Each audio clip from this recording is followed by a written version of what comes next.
Selain itu, Salan Aswar, pengunjung dari Surabaya, sekaligus Sekretaris 1 Gebu Minang Jawa Timur mengatakan sangat bangga dengan keberadaan Rumah Gadang Minangkabau di TMII karena sebagai tempat mengembangkan budaya dan pelestarian budaya Minangkabau di perantauan.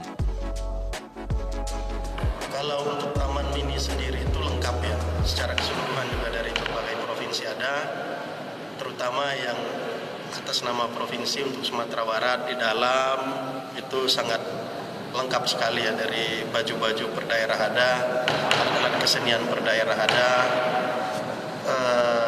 peninggalan alat-alat kesenian juga ada di sana, sehingga itu cukup bagus ya bagi kita orang-orang di rantau ini, anak-anak kita, saudara-saudara kita ingin belajar, ingin mengetahui budaya, itu sangat bagus sekali, sehingga hal tersebut yang ingin kita contoh di Rumah Gadang Gebu Minang Jawa Timur.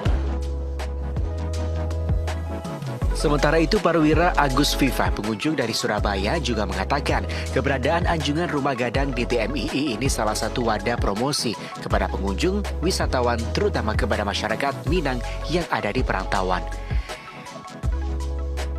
Anjungan Taman Mini Indonesia Indah ini kan merupakan refleksi lah dari kebinekaan, multikulturalisme yang ada di Indonesia.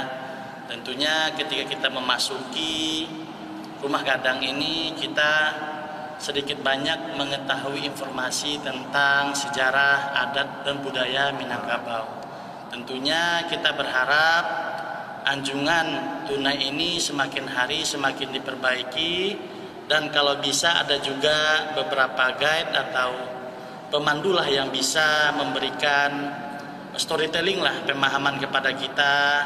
Jadi kita tidak hanya melihat, tetapi kita bisa mengetahui makna-makna dari simbol-simbol dari berbagai macam bentuk ukiran misalnya, bentuk pakaian adat misalnya, dan segala macam.